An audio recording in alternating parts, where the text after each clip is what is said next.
Where am I? Lady Palatina? Can you hear me?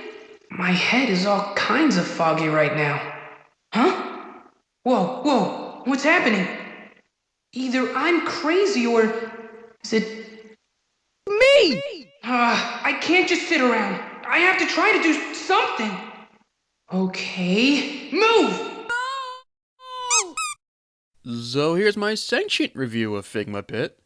You know, Samus was surprising. Link was pretty alright.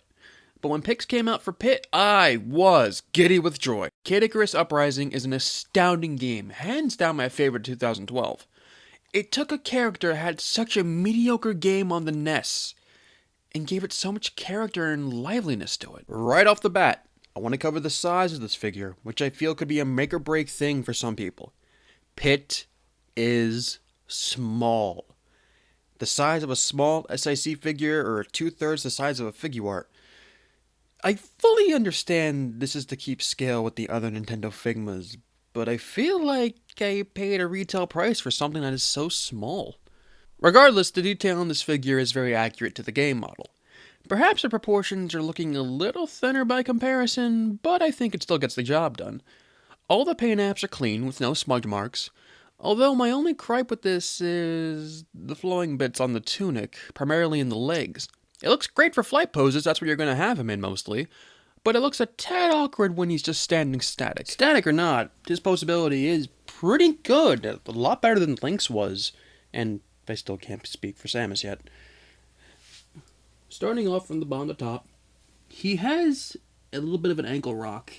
Yeah, you can pull the Figma joint out as much as you want to give it a little bit more posability, but it goes side to side to give an ankle tilt. Doesn't really go in and out all too much, but side to side still good. His knee is double jointed very well. You get that little bead there, but not much else you can do. Staring right into his crotch, there's a bit. His hips are good. The left leg is kind of limited because of this tunic piece. But that's fine. He's wearing a diaper. I don't know if you can tell. It's not really. I can't tell. It's very rubbery. It's very soft. It's kind of not connected to anything. But under the tunic bit here, it is posable. So there's posability for you in that. The torso is a bit weird. Well, the abdomen really, because he can move, but you get this really awkward look of like, oh man, that does not look right. But in combination with these two joints, you get a lot of posability. At the shoulders, you can, it's universal, single jointed, 90-degree elbow. Wrist can move a little bit. It's on this single peg, very small, clear peg. Got to be careful about that. And you can, you can move this, you can rotate all that jazz. Here, you can have a very ugly hair. There's very ugly hair. You can have this very ugly gap that you can just push up a bit to fix. But his arm can move out. It can move forward. It's pretty standard. But just want to get that out there because the Link couldn't really do that all that well. So it's good just to point that out. The wings are very nice, although I wish they could just kind of go down, because here in the back, they only stop at a certain point. I just wish they can push them down a bit more. But they can go all the way up if you wish. There's a joint in the middle of the wing, so you can do that. And it's posable all the way around. That's great. The head, it can't really look up all too much, but it can look down well enough because the way the head is jointed, it can look down more, but it can't really look up. And, of course, it can look side to side. And all that. He's just really posable, and considering he has, these thick, solid, fat feet, he can stay in most of his poses, even without the stand. So I say that's a good job. Moving on! Pit includes a good number of accessories, including 7 unique hands, each of them with different paint apps.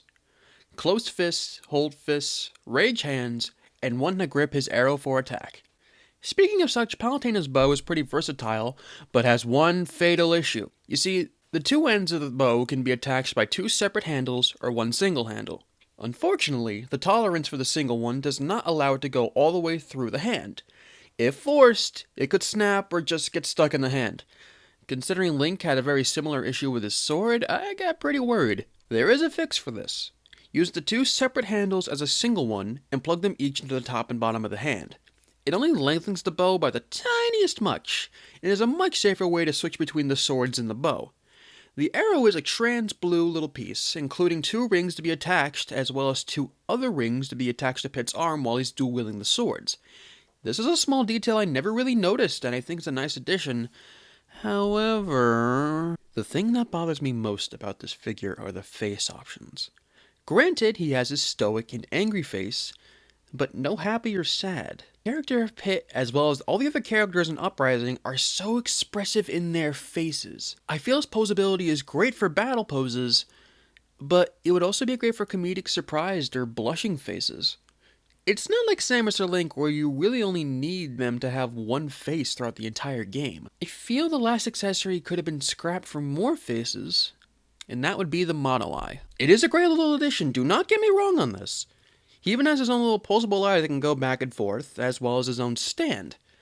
I just feel like the budget for this would have been put to better use if it was used for more faces or maybe another weapon instead. Before I forget, he does come with 2 AR cards for the video game. Despite them being in Japanese, they still work with any version of the game.